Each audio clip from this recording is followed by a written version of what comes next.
Olá, tudo bem? Eu sou o pastor Oliver Costa Goiano e nós estamos no nosso primeiro programa Com Fé. Seja bem-vindo, seja bem-vinda. A TV 65 se alegra com a sua presença, estamos muito felizes.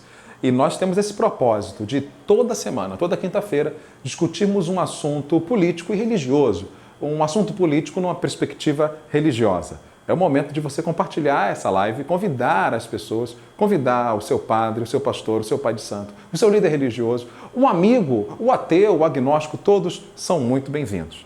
E em nosso primeiro programa, no dia de hoje, nós queremos falar sobre o conflito Israel-Palestina. Bem, produção, parece que nós temos algumas perguntas. Vamos então à primeira e vamos conversar sobre esse desafiador tema.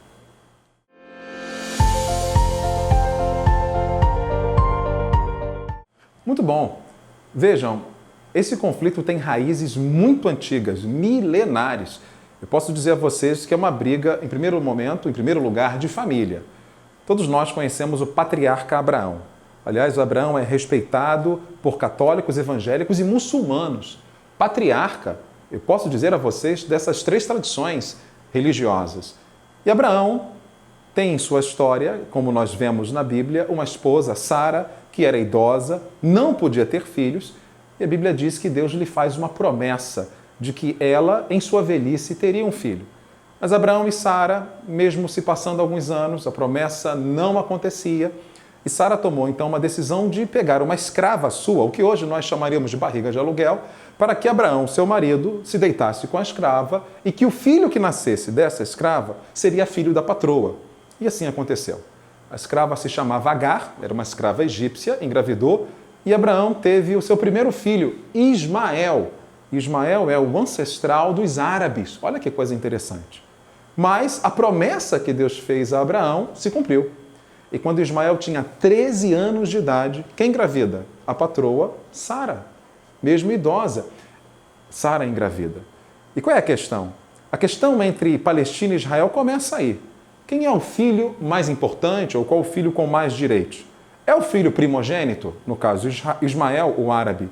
Ou é o filho da promessa, no caso Isaque, ancestral dos judeus, ancestral dos israelitas? Vocês percebem como é que é uma questão séria?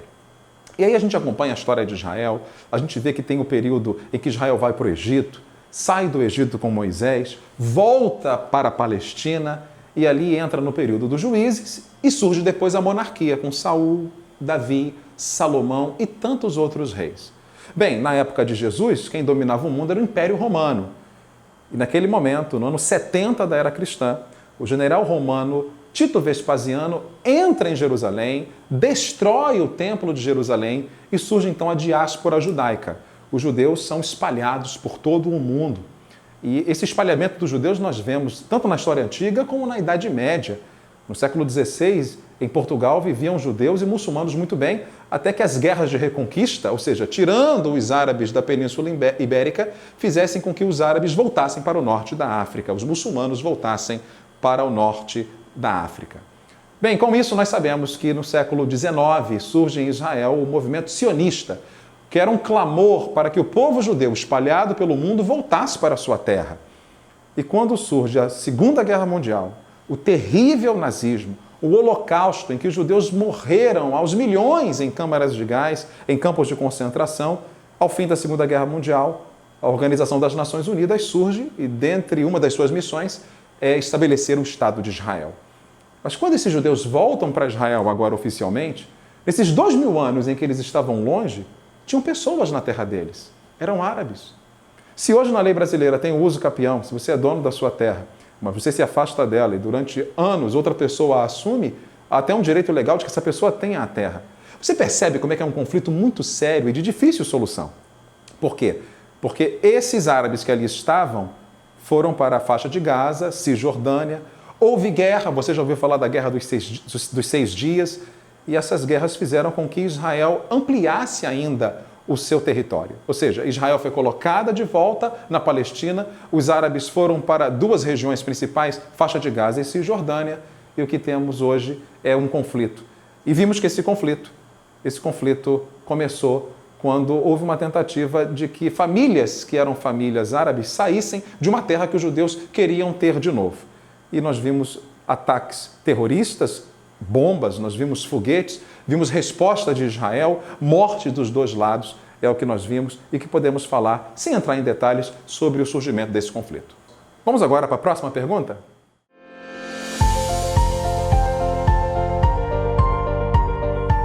Essa pergunta é muito difícil de responder. Eu diria para você, e vocês que estão nos assistindo, que a culpa é da guerra. Onde a guerra está, você que é um cristão que está nos assistindo aqui, nós devemos sempre ser aqueles que lutam pela paz, não sermos favoráveis à guerra. Por isso eu quero dizer a você, esta guerra que está acontecendo, essa guerra tem a sua raiz, como nós dissemos, em tempos muito antigos. E tem dentro dela razões religiosas. Você veja, a fé judaica é uma fé robusta, a fé muçulmana é uma fé robusta. Veja a situação da cidade de Jerusalém. Eu digo isso porque você sabe que hoje a Palestina não tem um Estado da Palestina, é chamado de Autoridade Palestina. Dizem que para que exista um Estado é necessário 3 coisas: que haja um povo, que haja um território e que haja soberania. Vou dar um exemplo. Você conhece o povo curdo. O povo curdo está espalhado entre o Iraque, entre a Turquia. Eles têm um povo, eles têm um território, mas eles não têm soberania, eles não têm um rei, eles não têm um presidente, eles não têm um parlamento. Da mesma forma, o povo palestino tem um povo, tem um território, eu falei da faixa de Gaza e da Cisjordânia, mas não tem soberania. Por isso que o mundo chama de autoridade palestina. E tanto o governo brasileiro, historicamente, e a Organização das Nações Unidas defende a solução dos 2 estados. Então, de quem é a culpa? A culpa é da guerra. E nós temos que sempre prezar pela paz, lutar pela paz. E a solução que a ONU e o governo brasileiro, historicamente, sempre defenderam é que haja 2 estados naquele local. 2 estados que coexistam de maneira pacífica e que coexistam de maneira harmônica, respeitando o seu direito à autodeterminação dos povos, à autogestão, ao seu próprio governo. Então, de quem é a culpa? A culpa é sempre da guerra. E se você é evangélico, católico, espírita de matriz africana, nós sempre estamos contra a guerra. A guerra é sempre lamentável e terrível.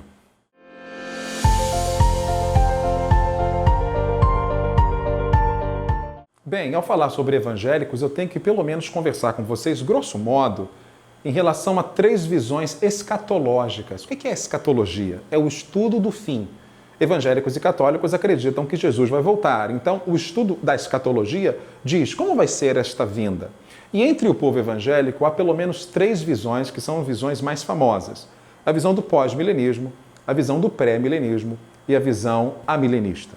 Primeiro, todas elas têm a palavra milênio, e milênio é uma doutrina baseada em Apocalipse capítulo 20, que define que haverá um reino milenar de Jesus na Terra.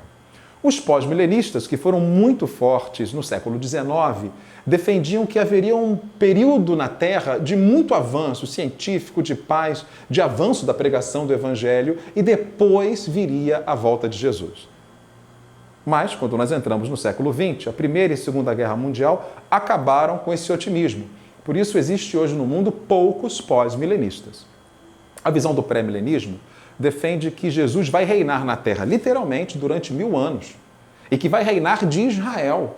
E de Israel regulará as nações, será um tempo de bondade, será um tempo de paz. Essa é a visão pré-milenista. E que, logo após esses 1000 anos do reinado de Cristo, aí sim haverá, logo depois, um período de governo do mal e depois a volta de Cristo, o fim do mundo e a salvação daqueles que creram em Jesus. Há também o amilenismo, que defende que, na verdade, a questão do milênio é uma questão simbólica, que não haverá um período milenar de Jesus governando na Terra. Eu digo isso por quê? Porque do público pré-milenista, que defende uma interpretação mais literal da Bíblia, Israel, no coração deles, é muito especial. Eu quero falar sobre isso. Eu não tenho dúvida de que Israel é especial. Sem dúvida é um povo especial. Você já percebeu quantos prêmios Nobéis da Paz israelitas têm? Mas eu quero lembrar que o povo evangélico às vezes não percebe que existe uma narrativa econômica para dominá-los. Por exemplo, o povo de Israel é um povo, e o país Israel, que tem uma importância geopolítica muito grande para o capitalismo e para o Ocidente. Israel está no meio do Oriente Médio, rodeada de nações que são ricas em petróleo, Arábia Saudita, Iraque e outras. E por isso, a sua aliança com o Ocidente é fundamental para um fator de paz naquele local, para que potências capitalistas tenham acesso a essa riqueza que move o mundo. Por isso, existe essa questão geopolítica que não pode ser esquecida. Eu vou dar um exemplo para vocês. Eu sou de uma época em que as igrejas batistas, da qual eu faço parte, Igreja Assembleia de Deus, não tinham uma bandeira de Israel nelas. E hoje há muitas igrejas evangélicas que põem a bandeira de Israel dentro da sua igreja, dentro do seu púlpito. Eu não estou condenando isto. Eu só quero dizer o seguinte: se tem a bandeira de Israel na sua igreja, por que não tem a bandeira da Palestina? O que prova que existe no coração de muitos evangélicos um amor segmentado, um fechamento com Israel imediatamente. Mas se Israel comete crimes de guerra, deve ser elogiada? Silenciamento deve acontecer em mim e em você? Ou deve ser condenada? Eu me lembro da palavra de Jesus que está em João 3,16, em que Jesus disse assim: porque Deus amou o mundo de tal maneira que deu seu Filho unigênito, para que todo aquele que nele crê não pereça, mas tenha vida eterna. E me diga você, os profetas que condenaram os erros de Israel, lá no Velho Testamento, por exemplo, eles eram comunistas? Eles estavam condenando Israel. E parece que hoje tem essa polêmica: se você condena Israel, você é um comunista. Que isso? Eu quero lembrar que muitas pessoas põem a bandeira de Israel por algumas razões. Por pureza, porque entende que é um povo especial de Deus, entende que isso agrada o coração de Deus. Outros por interesse econômico, porque acham que Israel se torna um amuleto. Aqueles que, diante de alguns textos do Velho Testamento, estão orando por Israel, vão prosperar. E realmente existem textos no livro de Salmos que diz isso. Mas eu quero lembrar a vocês que quando nós chegamos ao Novo Testamento, o amor de Deus é espalhado para todos. Já era naquela época em que Israel foi escolhida como plataforma da pregação do Evangelho. Então o que eu quero perguntar é, não há nenhum problema que na sua igreja tenha uma bandeira de Israel. O problema é se não tem uma bandeira da Palestina ao lado. O problema é se não tem uma bandeira do Paraguai, se não tem uma bandeira da Somália, se não tem uma bandeira do Brasil. Deus ama o mundo, mas alguns evangélicos só amam Israel. E isso tem feito com que calem a sua voz diante de erros que aconteçam. Então, se o Hamas, ou se algum grupo terrorista solta foguetes em Israel, isso é uma violação aos direitos humanos. Isso é um crime contra a humanidade e devem ser punidos.